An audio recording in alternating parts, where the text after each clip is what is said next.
Hey there, 0x here, and today we are going to the Worldborder. First, a little bit about end gateways. This end gateway at the main end island, if you use it, it's gonna spawn another end gateway at the outer end islands, and both are linked up. So when you go through one, you end up at the other. Now let's go to the Worldborder. And we conveniently land in a place where immediately this end gateway portal spawns. Let's go through this one. Where does it take us? This one takes us to the Obsidian platform, and no link back is generated. So let's go back there. Let's try something different. Instead of going to this naturally generated portal, let's spawn one in.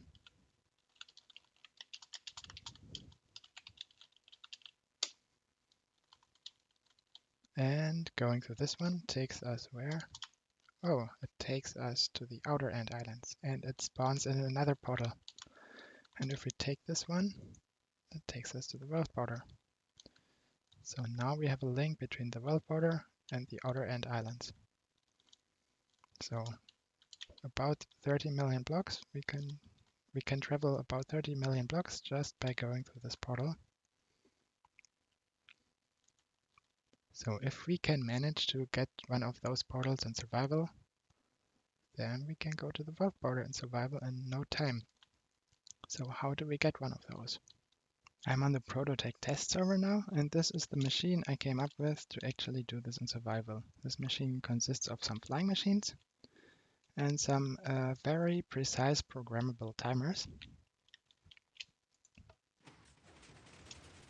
The first is it starts this flying machine, and shortly after that this flying machine is started to catch up. Well, now this is getting started, and I'm already starting this flying machine. Usually this would start 3 autosave intervals after the first one, just to make sure that the chunks that are loaded by the first 2 flying machines are actually unloaded. So what happens here is that the fast flying machine catches up on the slower flying machine. The slower flying machine conveniently fits into a 1 chunk wide strip. So while it's traveling, it won't populate any chunks, it will just generate them. So now they caught up and stopped at an exact position. This machine flew exactly 10 chunks. And what has happened is it loaded those 3 chunks, and usually it would give it time to unload. And then this pushes and that pushes, as you have just seen. So let's simulate that. Let's say those chunks unload. It didn't, well, earlier it didn't generate this chunk yet. So this chunk isn't generated yet, so it never populated this area. But when the other flying machine, the last flying machine came in, it loaded those chunks again, and it generated this chunk, and it loaded this chunk. And when it does that, there's just this 1 chunk missing for this 2x2 to being populated. And this happens exactly when this piston is pulling the glass blocks. And when this piston is pulling the glass blocks, it will in that instant load the complete 2x2, and now the chunks are getting populated. So it searches in a specific position for the highest block, for the highest solid block, which is this block, which was pushed in earlier by the first flying machine, and then it generates the portal here, and the portal is being pushed over by the piston, because the piston doesn't check again if the block is pushable. It already checked, but then it found a glass block, but now the glass block was replaced by the portal. And it doesn't do the check again, and it just pushes the portal. And that's how the portal reverts to the default tile entity, and that is the one that we saw earlier by using setBlock in the end dimension. So this is how the setup works. And now let's see this in action in the end dimension. Here I am back in the test world. And this is the setup I made over here. I copied over this flying machine and adjusted a few bits. The timer is now changed. So before it had a 2 programmed in here. Every normal piston is a 1, every sticky piston is a 0. And now it has a 22 programmed in here. So that is because the flying machine earlier was flying exactly 10 chunks. And now it's flying 20 chunks. And for each chunk that it flies, I have to add 2. So it flies 10 chunks further, so I had to add 20, and now it's 22. What I also had to adjust is because the portal is this here, because the portal is trying to spawn in a different location with this setup here. So I moved this solid block over here. I had to move everything to the right a bit on the top. And I moved this block over here and down 1 block because the portal also spawns 1 block higher. So I have to adjust for that and lower the block. And let's start this.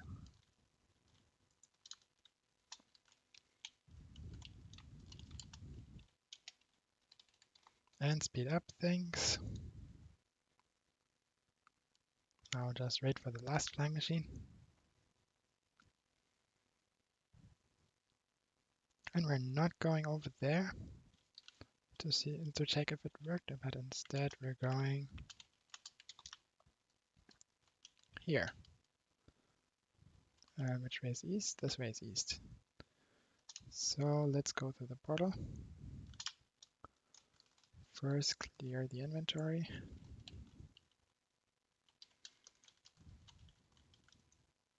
Because the carpet that was on the flying machine is now here on the floor. We just picked it up. And this portal also spawned in again. So if we go through this portal, we now end up here. And you see the portal was pushed over by 1 block.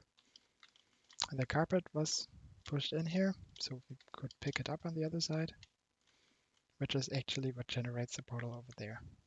So yeah, this setup works in 1.12 and 1.12.1.2, but it does not work in 1.13. It may work in earlier version, I did not test that. Okay, so there is one more problem that needs to be solved, and that is that our flying machine could actually unload while it's traveling. In order to prevent that, we need a permaloader.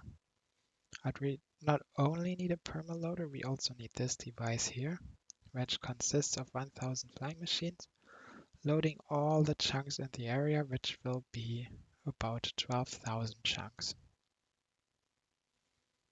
So this is done in order to increase the size of an internal data structure in Minecraft, which makes it less likely to encounter a chunk that will actually unload first. So we call those priority 0 chunks. Minecraft will try to unload those first because they are in the first position of the hash set, and by increasing the size of the hash set,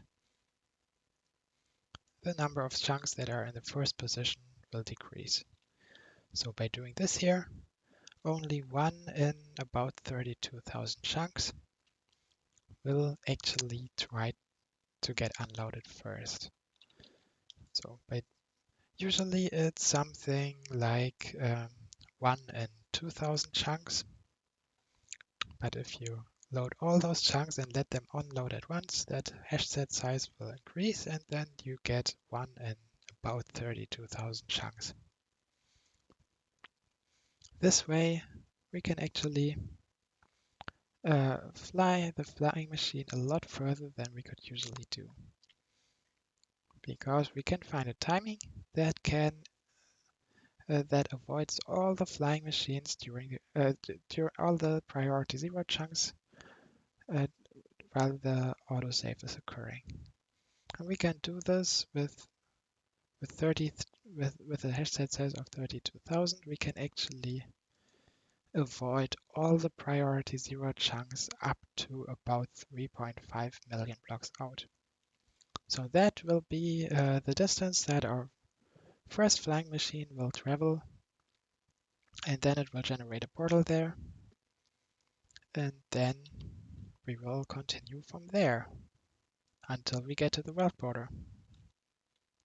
This is one of the 4 flying machines that we've built up on the Prototech survival server. This one is right next to the whole Dragon XP farm. And this one will fly into the west direction. And it will deliver this carpet into a newly spawned portal. So we get a portal going back. Those flying machines will go for about 3 million blocks, and then they will generate a portal. And from there on, we can start the next step and send off a new flying machine. And if we do that about 10 times, we will get to the world border. So here is an autosave detector that we will need for the exact timing of the flying machine. So let's start this thing off. So first, pro flying skills here. First, we have to reset. We have to reset this this circuit here, and then restart the autosave detector.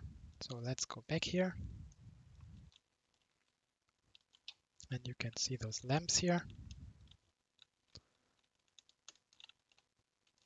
And now we just have to wait in order for the autosave to sync up with the clock.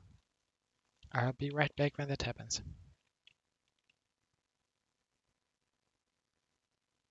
So there you could see what happened. Now the autosave and the clock are synced up. Now what we can just do is disable this autosave detector and enable this here, which will trigger the 1000 flying machines that will load the chunks. And once that is done, we can actually start the flying machines. So where is the signal at?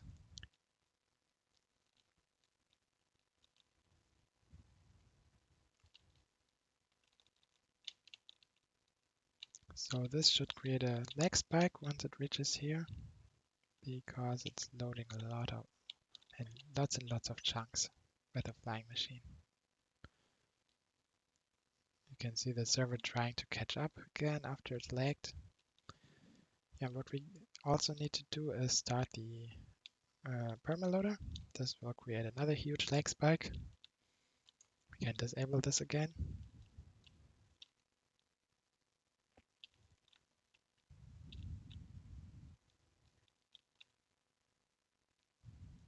So yeah, and now we can also already start the flying machines by activating those devices. Now the signal goes into the timers, and it will just start one flying machine after the other. You could just see this here trigger, and now those timers are running. Those timers are for the delay relative to the autosave. Those timers here are for the second flying machine that is launched exactly 3 autosave intervals later. And those huge timers will count up to about 3 days until they will launch the faster flying machine that will catch up with the first one.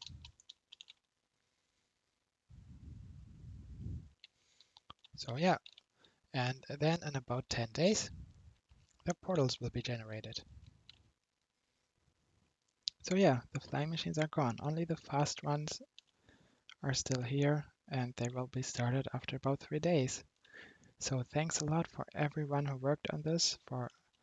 That's Earthcomputer and land mining and Ray helping me build all this up, all the huge amounts of instant wire and the 1000 flying machines. And also thanks a lot for XCOM for helping me figure out the chunk unloading stuff. So yeah, we will see. We will wait and see when the portals generate here. So see you in about 10 days.